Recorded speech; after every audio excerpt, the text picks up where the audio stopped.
it's another opportunity to go out there and continue to keep playing this game we love. And, we're just excited, continuing to put in work, continuing to study the opponent. This week is just like last week and just like any other week coming up. It's another opportunity. Going back to last week, I know that guys said that the goal is 1-0 this week, which you guys did. But when you look at how close the game was, were you surprised it was that close, or just one of those games where, hey, you're happy to get the win and you just focus on this week coming up? We can't sit here and lie and say we weren't surprised, but at the end of the day, we understand, they've been working for 2 years just like we have. They have a lot of coaching changes too. And I feel like we told the team it'd be inappropriate for us to judge and expect any team to be how like they were in the past.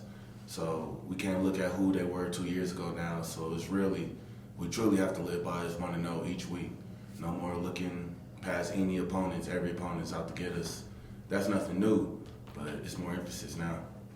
So what did you take? Is that what you took from that win last week, and what else did you take moving forward? Just anything we take from any typical win. We went in, we celebrated it, and then we went home, watched the film, took a look good, look hard, and a long, hard look in the mirror.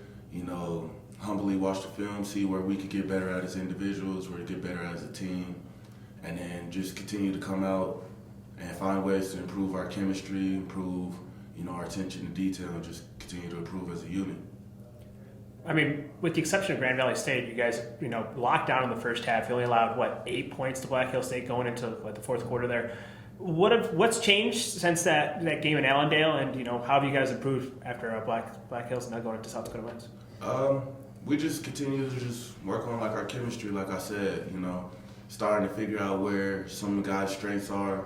Who's better and playing in what positions, what calls we can expect the coaches to like to call in certain situations, and then even more just paying more attention to who our opponent is. I feel like we had a bad habit of just kind of being like, oh, this guy is this guy's that, but now truly being able to in-depth break down each opponent.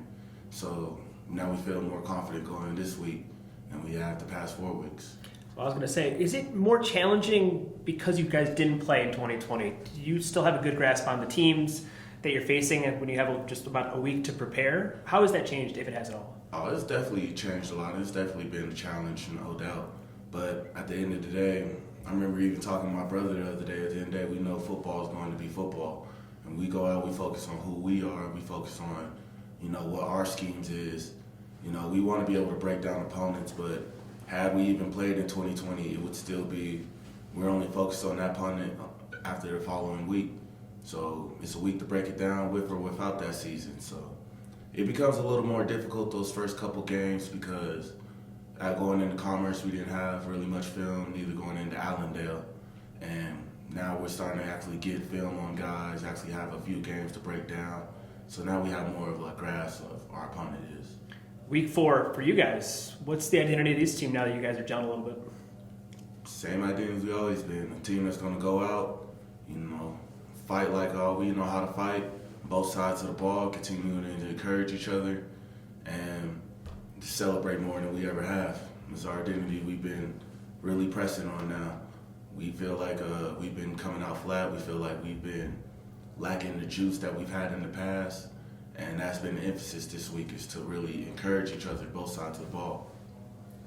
2 out of the last 3 weeks, you do hold your opponent to less than 20 points. So going up against South Dakota Mines, is that something that you guys are proud of and look to just obviously continue to do? Or? It is something we're proud of, but we have goals to hold teams even lower to that. When we get in our meetings, we're upset that we gave up those 20 points. And we know who we are as a defense. Granted, we understand kids are on football scholarships as well, but to be a dominant defense, our goal is to not allow any points to anybody. So anytime teams get any type of success on us, we stay high, we stay encouraged, but we definitely come in that Sunday and break down the film with all right, how did this team get even this little bit of amount on us?